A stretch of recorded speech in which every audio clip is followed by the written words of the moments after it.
Bonjour à toutes et à tous et bienvenue dans votre émission Vivre en Grand Est, votre émission régionale thématique proposée par la région Grand Est et les chaînes de télé locales Canal 32 en Champagne-Ardenne, Vosges TV et Moselle TV en Lorraine. Nous allons parler dans ce numéro des mobilités durables, nous allons donc parler bien sûr des modes de transport éco-responsables, les transports en commun, train et bus, mais également les mobilités individuelles comme le vélo. Comment la région soutient-elle et accompagne-t-elle ces nouvelles mobilités? Avec quels moyens et concrètement avec quels outils? On évoque tout cela avec vous. Thibaut Philips, bonjour. Bonjour. Vous êtes le vice-président au transport et aux mobilités durables. Tout à Évidemment, fait. les deux termes sont importants. Et vous êtes, pour ceux qui ne vous connaissent pas au niveau de la grande région, le maire d'Illkirch-Graffenstaden. Et vous avez 31 ans, un des plus jeunes élus de France sur une strate de cette taille pour une commune. Combien d'habitants à Illkirch? 27 000 habitants à Illkirch-Graffenstaden, donc c'est vrai que c'est déjà une belle commune, tout de suite en proximité de Strasbourg. On est collé à Strasbourg, donc on est vraiment dans la métropole de Strasbourg. Et les transports, vous y connaissez, notamment parce que vous me racontiez, vous avez écumé pas mal de grandes villes de notre région Grand Est, justement. Tout à fait, et puis j'ai eu l'occasion de faire une partie de mes études aussi à Nancy, au lycée Poincaré, une classe prépa ensuite, donc c'est vrai que j'ai eu l'habitude quand même d'être beaucoup en Lorraine, et c'est un territoire que j'apprécie particulièrement. Ok, et puis évidemment, on pense à la Champagne-Ardenne et on parle de l'Alsace jusqu'à la Champagne-Ardenne. Allez, la région Grand Est, il y a des chiffres qui ont été publiés il n'y a pas très longtemps par l'INSEE. Le chiffre officiel, alors qui date de 2020, mais qui fait force de loi à partir de ce janvier 2023. La région Grand Est compte très exactement 5 562 650 habitants, soit 8,3% de la population française. C'est vraiment les chiffres là de ce janvier 2023. Alors c'est 8000 personnes de plus qu'en 2014, pour ne pas dire pas grand-chose. Une progression quasi insignifiante contre 0,3% au niveau national sur l'ensemble des autres régions, je me permettais de le préciser. Mais la région Grand Est, Thibaut Philips, ça reste bien sûr la 6e région de France. Donc avec un poids et des ambitions importantes, je l'ai dit, 8,3% de la population française. Et puis une région qui est vraiment au carrefour de l'Europe, puisqu'on est la région qui a le plus de frontières avec des pays européens, donc c'est vraiment un enjeu stratégique aussi pour nous. On va parler bien sûr des transports, comme je l'ai dit en introduction. Thibaut Philips, je vous lance tout de suite sur le REM, le réseau Express métropolitain européen, européen, tout à fait. dont on a entendu parler au niveau national. Alors là, on est spécifiquement sur l'Alsace, sur Strasbourg et sa grande agglomération, puisqu'on est sur toute l'Alsace, grosso modo. Le REM, rappelez-moi les ambitions. Alors les ambitions, c'est d'avoir grosso modo 1200 trains de plus par rapport à ce qu'on avait sur l'offre classique. Donc c'est quand même une ambition très très forte portée par la région Grand Est. On est en partenariat sur les 3 premières années avec l'Eurométropole de Strasbourg qui cofinance, donc on est à 50-50. Ce qui est intéressant, c'est de voir que c'est certes sur l'étoile ferroviaire de Strasbourg, mais que l'ambition, c'est vraiment d'aller au-delà finalement des frontières de l'Alsace, puisqu'il y a un volet qui doit aller jusqu'à Sarreguemines, il y a un volet qui doit aller jusqu'à Metz, un volet jusqu'à Saint-Dié, et il y a un volet aussi transfrontalier, donc avec pas mal de connexions vers l'Allemagne, et donc on a un plan stratégique de développement jusqu'en 2030. Donc c'est des choses qui vont se faire progressivement. Là, on a le 11 décembre lancé un peu la première phase, avec des péripéties, avec des difficultés aussi, puisque il y a eu des mouvements sociaux au sein de la SNCF dont vous n'êtes pas responsable. Non, forcément, plus la SNCF le gel sur la première semaine, donc c'est vrai qu'on n'avait plus trop l'habitude, il a fallu se remettre en condition pour que les trains ne gèlent pas, qu'ils démarrent bien le matin, enfin voilà, ça a nécessité quand même un petit peu d'adaptation. Néanmoins, progressivement, on arrive à aller vers une augmentation d'offres, et ça permet surtout sur l'étoile ferroviaire d'être quasiment à un cadencement à la demi-heure, voire dans le futur au quart d'heure sur certaines gares. Et donc là, ça devient un moyen de transport vraiment intéressant, puisque ça vous permet finalement d'aller sur le quai de la gare et de plus avoir la problématique de vous dire tiens, quand passe le prochain train, puisqu'on est quasiment sur un système de transport en commun qu'on peut connaître à l'intérieur d'une agglomération. Alors, vous êtes scruté au niveau national, parce qu'évidemment, on connaît le RER de la région Île-de-France, Paris et ses alentours, mais là, on est sur, vous avez dit REM, Réseau Express Métropolitain Européen, on est sur pour la première fois sur le concept de RER décentralisé en région. Tout à fait, alors c'est un concept encore plus complexe finalement que le RER, parce que La grande différence, c'est ce qui explique aussi quand on lance les difficultés des fois à mettre certaines choses en place, c'est qu'on n'est pas sur une infrastructure dédiée que pour ce RER. On est sur des trains qui roulent et des trains supplémentaires sur des lignes existantes et sur de l'infrastructure existante. Donc ça nécessite de l'adaptation sur une infrastructure qui est parfois déjà très utilisée. C'est notamment la gare de Strasbourg qui devient la gare qui accueille le plus de TER en dehors de la région parisienne. Donc c'est quand même quelque chose à souligner. Et en fait, le concept aussi de réseau express vient du fait qu'on a certains trains qui ne font plus leur terminus à Strasbourg, mais qui passent à Strasbourg, et Strasbourg ne devient qu'un arrêt parmi les arrêts de la ligne. D'accord. Ce qui vous permet d'aller du nord au sud ou du sud au nord, sans être obligé d'une certaine manière de faire une rupture de charge et de changer de quai au niveau de la gare de Strasbourg, ce qui est assez révolutionnaire par rapport à avant. Ce qui est un peu dingue, 1200 trains, vous avez parlé de 1200 trains supplémentaires. Le chiffre est impressionnant. Tout à fait, c'est quelque chose de très très impressionnant. Là en ce moment on est sur un objectif jour d'une centaine de trains supplémentaires, mais ça fait déjà, vous voyez, un volume conséquent à gérer, sachant qu'on a étendu aussi la plage horaire, on va de 5h du matin jusqu'à 23h, puisque l'idée c'était de pouvoir aussi plutôt coller aux horaires de travail des personnes qui souhaitent se rendre au travail quand ils habitent pas forcément à côté. Et puis il y a aussi tout l'enjeu d'avoir rajouté de l'offre le samedi et le dimanche. Et ça, c'était aussi une de nos volontés, puisqu'il y a certes la semaine avec plutôt les gens qui vont travailler, mais on a aussi le week-end avec encore des gens qui vont travailler, mais aussi toute l'offre de loisirs qu'on souhaitait renforcer l'accès à la fois à Strasbourg, mais aussi de Strasbourg vers d'autres territoires. Et ça, c'est vraiment intéressant à noter. Et de pouvoir aller peut-être aussi demain en Allemagne de façon très simple en train sans être obligé de prendre son véhicule. Une nouvelle organisation, voilà, super innovante, on va dire ce qui est, avec le train, donc le REM, le Réseau Express Métropolitain Européen, sorte de RER régional dont on va suivre évidemment l'actualité. Mais c'est vrai que le début a été un petit peu compliqué par un mouvement social à la SNCF, et on sait évidemment l'importance du partenariat, bien sûr, entre le Conseil régional et la SNCF pour proposer cette offre régionale de transport sur le train, donc les TER. Et demain, pour ce qui est de l'Alsace, donc le REM, R-E-M-E. On parle du train un peu plus globalement sur l'ensemble de la région Grand Est. Le TER, évidemment, géré, financé, accompagné par la région Grand Est. Les ambitions, très globalement, en matière de TER?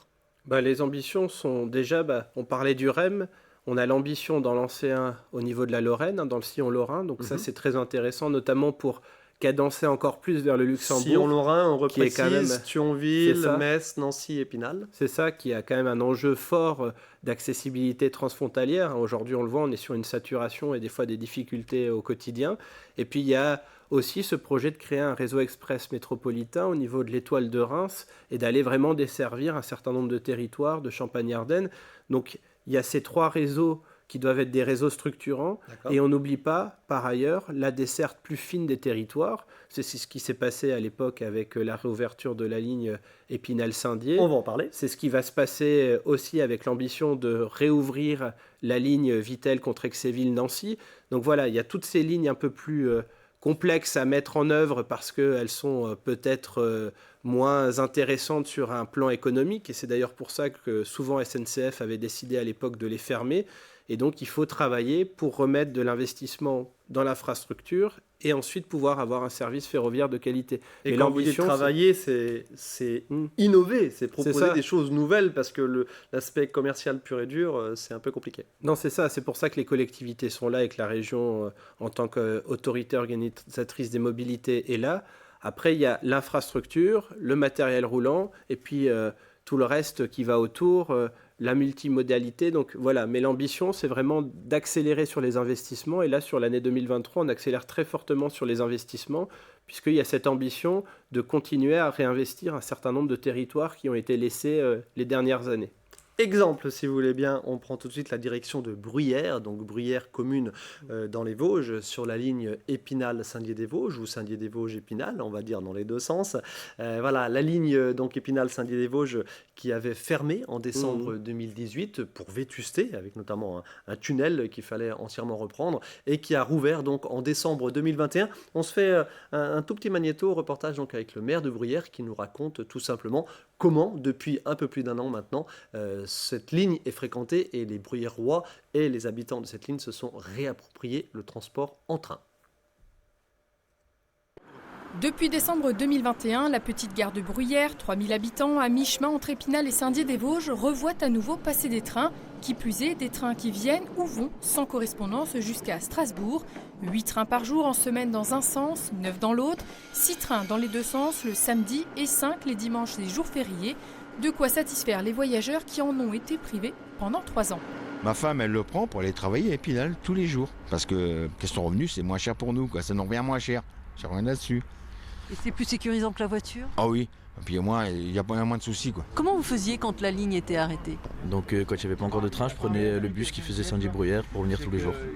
C'était plus long? Ouais, c'était beaucoup plus long, double de temps quasiment. Les cours sont à Gugnécourt et donc du coup je dois prendre le train à Bruyères pour aller jusqu'à Saint-Dié.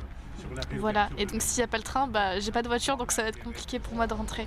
Bruyères et son bassin possèdent quelques belles industries. Ici, la papeterie Lucar.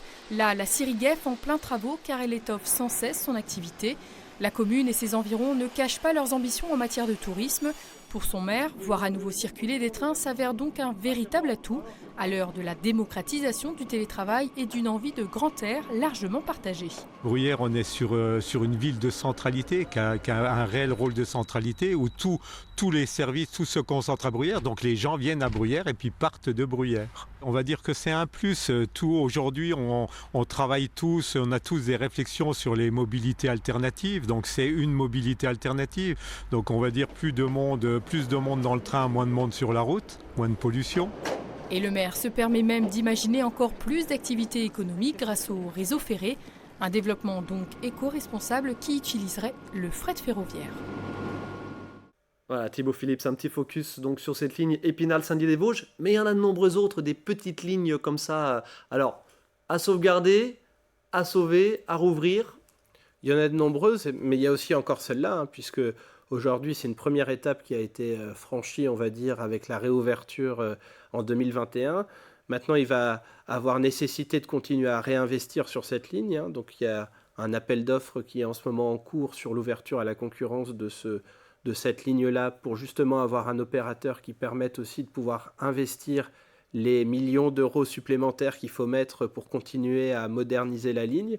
Il y a la ligne 14 sur laquelle on travaille, où il y a aussi un appel d'offres. Ligne 14, Nancy-Vittel, avec cette spécificité, où en est-on? Est-ce qu'on a un calendrier qui s'affine de réouverture? L'appel d'offres est en cours. On a un horizon pour le service annuel 2028. Alors, aujourd'hui, il faut qu'on stabilise un certain nombre de choses, puisqu'on est une des premières régions à se lancer dans ces appels d'offres d'ouverture à la concurrence. Donc, ce n'est pas forcément une procédure qui est complètement maîtrisée.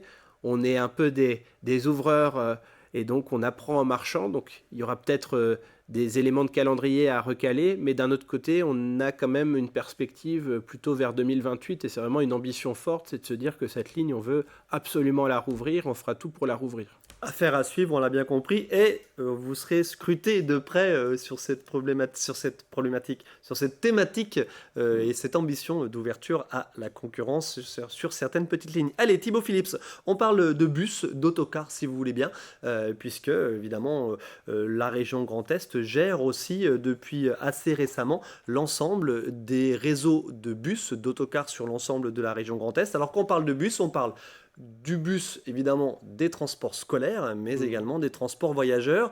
Et il y a une harmonisation, évidemment, souhaitée au niveau régional pour que les deux se fassent en même temps. C'est pas partout le cas encore. Non, c'est pas partout le cas. Alors, en fait, on s'est donné un calendrier qui a commencé en 2022 et qui va jusqu'en 2025. En fait, l'idée est un peu la même idée qu'on a pu avoir sur le TER quand il y a eu la fusion des 3 anciennes régions. On a lancé la marque Fluo Grand Est. Et là, c'est d'avoir cette marque Fluo Grand Est aussi sur nos cars, puisqu'on a une vision globale qui va du routier au ferré et qui permet une intermodalité entre les deux. Et c'est pour ça qu'on veut inscrire sous la même marque, finalement, ces transports-là.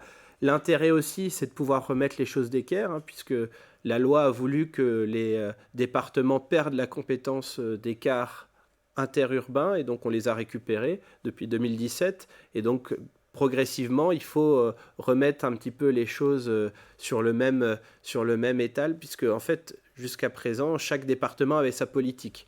Et donc, on a souvent en plus repris les services départementaux qui s'occupaient de ce service dans nos maisons de région. Donc, c'est toujours les maisons de région qui gèrent ça.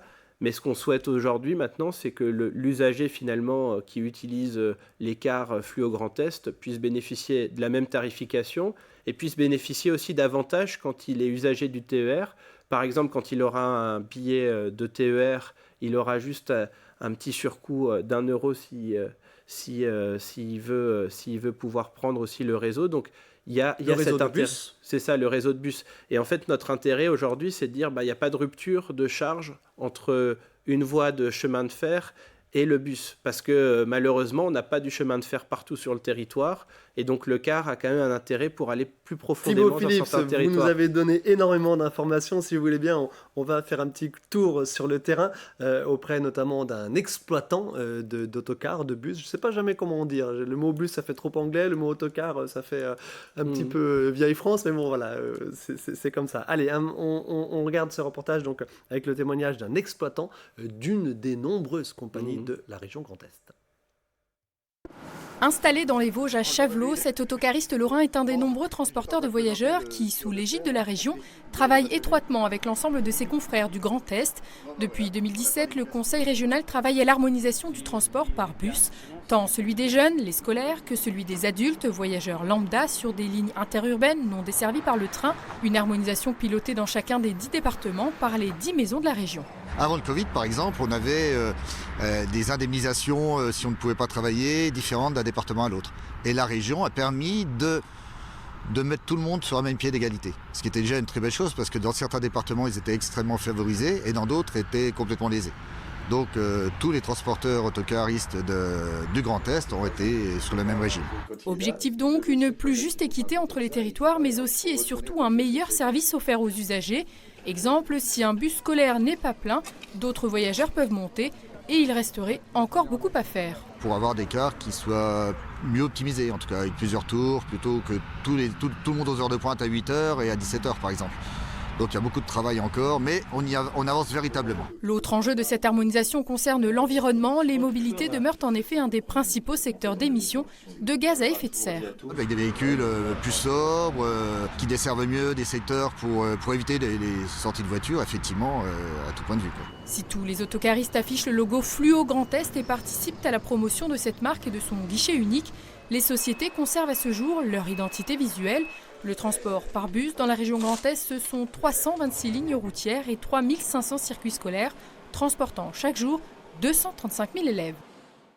Voilà, Thibaut Philips, un exemple parmi d'autres avec une des 86 sociétés donc de transport bus qui opèrent sur l'ensemble de la région Grand Est. Vous avez parlé tout à l'heure d'harmonisation, d'un ticket unique entre le train, le bus, etc. C'est vrai que pour le grand public, voilà, il y a cette marque Fluo Grand Est. L'idée, c'est que quel que soit le mode de transport, on est sur un transport fluo accompagné, largement soutenu par la région Grand Est. Tout à fait. En fait, nous, l'objectif final, c'est à la fin d'avoir un seul réseau unifié, une seule méthode sur l'application ou sur Internet pour trouver les horaires, pour faire des trajets. Enfin voilà, le but, c'est d'aller vers ça. Et c'est un rêve d'avoir à un moment peut-être aussi une carte unique qui vous permettrait de voyager sur tous les réseaux sans distinction et de travailler aussi pour ça avec les différentes communautés de communes, agglomérations qui ont des réseaux de transport urbains et qui pourraient faire cette intermodalité. On a réussi à le faire, par exemple, avec l'Eurométropole de Strasbourg, puisqu'aujourd'hui, un ticket de TER vous permet aussi de voyager sur le réseau urbain. Mais il y a tout cet enjeu de continuer à le faire avec toutes les agglomérations qu'on peut compter sur le territoire du Grand Est et que finalement l'usager se dise moi je dois aller d'un point A à un point B et il ne se pose plus forcément la question de savoir quel ticket il doit prendre. Enfin voilà, qu'on puisse faire un itinéraire unique. Et c'est forcément compliqué parce que là on parle quand même en 2022 de 38 000 voyageurs adultes, commerciaux purs et durs, et près de 200 000 élèves transportés chaque jour dans les transports en commun, dans les bus gérés par les 86 sociétés de transport de la région Grand Est. Ça montre tout le défi quotidien justement 200 000. De réussir à bien articuler avec tous ces transporteurs, mais C'est quelque chose qui fonctionne quand même et qui se stabilise au fur et à mesure. Vous avez parlé de tarification très rapidement, parce qu'on arrive déjà au terme de cette émission, mais il y a une ambition très forte, c'est que, j'ai envie de dire, où qu'on aille, quelle que soit la distance parcourue, vous souhaiteriez un tarif unique à 4 euros. Tout à fait, parce que ça permet vraiment d'avoir quelque chose qui soit attractif, qui soit plus attractif notamment que la voiture individuelle, hein, quand on voit les prix du carburant qui sont en train de remonter après les aides gouvernementales. Et donc l'idée, c'est de payer un tarif qui soit quand même accessible à tous pour pouvoir justement avoir une mobilité pour tous et pour tous les territoires et qu'on fasse plus de distinction. Soyons très clairs, c'est pas pour tout de suite. Hein, parce que non, c'est pas pour tout de suite, mais ça va mettre un petit peu de temps. Et encore une fois, c'est ce que je disais, celui qui a l'abonnement TER, il paye 1 euro de plus et il a accès en même temps aux cars et à l'ensemble des cars. Donc finalement, ça représente peu par mois pour avoir l'accès à un transport qui est quand même très dense au niveau du Grand Est. Et puis, si je peux me permettre de rentrer un peu plus dans le détail, il y a aussi comme vous l'avez évoqué tout à l'heure, il y a des collaborations très étroites évidemment avec les collectivités. Je pense par exemple à la communauté d'agglomération d'Épinal où on a un ticket qui n'est pas à 4 euros, qui est déjà à 1 euro. Donc après, sur l'ensemble du territoire de l'agglomération d'Épinal, donc après c'est vraiment du cas par cas, mais en tout cas il y a cette affiche, cette ambition de 4 euros, tarif unique, quelle que soit la distance. L'abonnement, c'est même pas sur abonnement, hein, c'est peut-être... Oui, là c'est pour les occasionnels, comme on appelle. C'est pas les abonnés, c'est les occasionnels qui paieraient 4 euros, peu importe la distance. Affaire à suivre, Thibaut Phillips, merci beaucoup. On va regarder ça de près.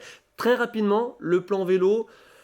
Vous en êtes au balbutiement de l'accompagnement au niveau de la région de collectivités sur les mobilités vélo. Avec quelle ambition et quels moyens précisément? Alors on a mis 125 millions d'euros justement sur la table sur un plan vélo 2022-2028. L'idée cette année, c'est de commencer l'accompagnement d'un certain nombre d'autres collectivités sur des infrastructures cyclables.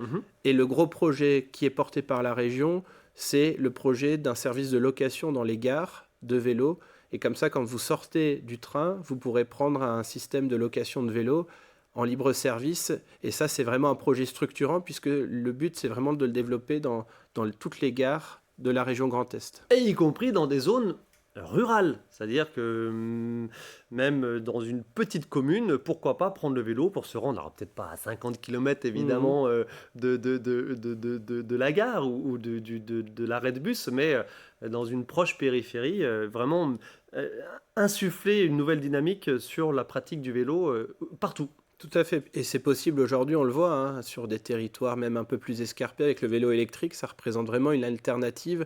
Quand on est entre 5 et 20 km, grosso modo, le vélo électrique peut aujourd'hui être un vrai moyen de transport. Ce qui n'était pas forcément toujours le cas quand on était sur du vélo plus mécanique, où il fallait pédaler parfois durement pour monter certaines falaises. Vélo musculaire, comme on dit aujourd'hui. C'est ça.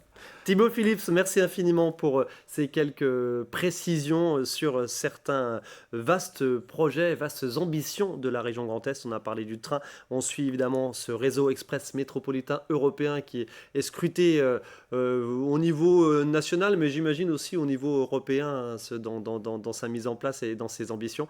Et puis voilà, on a parlé aussi des bus, des autocars et du vélo. Thibaut Phillips, à très bientôt, merci beaucoup. Merci à vous. Merci de votre attention. On se retrouve certainement pour une prochaine émission Vivre en Grand Est.